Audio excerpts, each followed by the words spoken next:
আসসালামু আলাইকুম প্রিয় ফুটবল ফ্যান্স।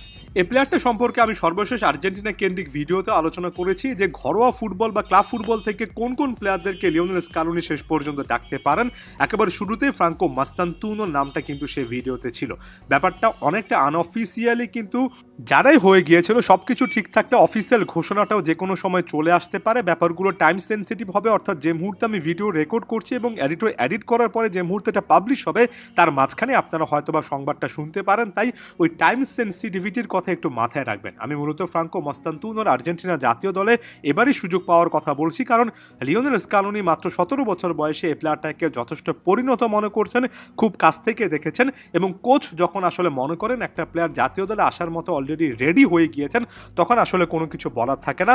এটা যদি এবারের ইন্টারন্যাশনাল ব্রেকে বিশেষ করে সেকেন্ড ম্যাচটাতে হয় তাহলে মাত্র 17 বছর বয়সেই ফ্রাঙ্কো মাস্তান্তুনোকে আর্জেন্টিনা জাতীয় দলে দেখার একটা সুযোগ থাকবে, কিংবা অন্তত দলের সাথে থাকার অর্থাৎ স্কোয়াডে থাকারও একটা চান্সেস কিন্তু এখানে থাকবে এবং সম্ভবত সেই পথে আর্জেন্টাইন টিম সিলেকশন এগোচ্ছে। বড় রকমের পরিবর্তন না হলে ফ্রাঙ্কো মাস্তান্তুনো আর্জেন্টিনা জাতীয় দলের একেবারে কাছাকাছি চলে এসেছেন।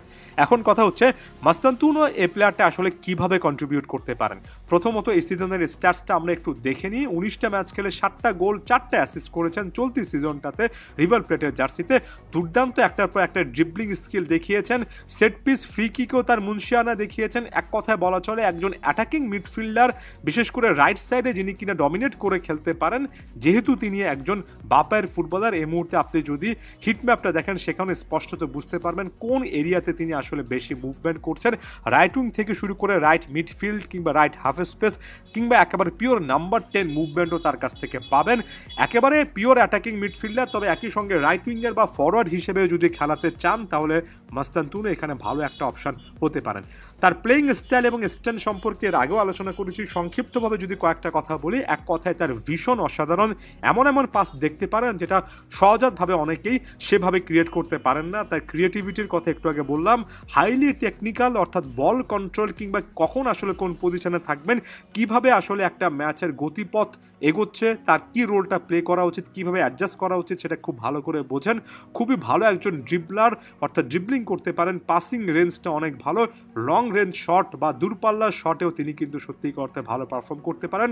টাইট স্পেসে যখন প্রতিপক্ষ প্লেয়াররা অনেক চারদিক থেকে ঘিরে থাকেন সেখান থেকে বল খুব কম লুজ করেন এবং তার এই ভার্সিটালিটি, যেহেতু রাইট উইংও খেলতে পারেন অ্যাটাকিং মিডফিল্ডও খেলতে পারেন, এটা কিন্তু তার একটা অ্যাডেড স্কিল।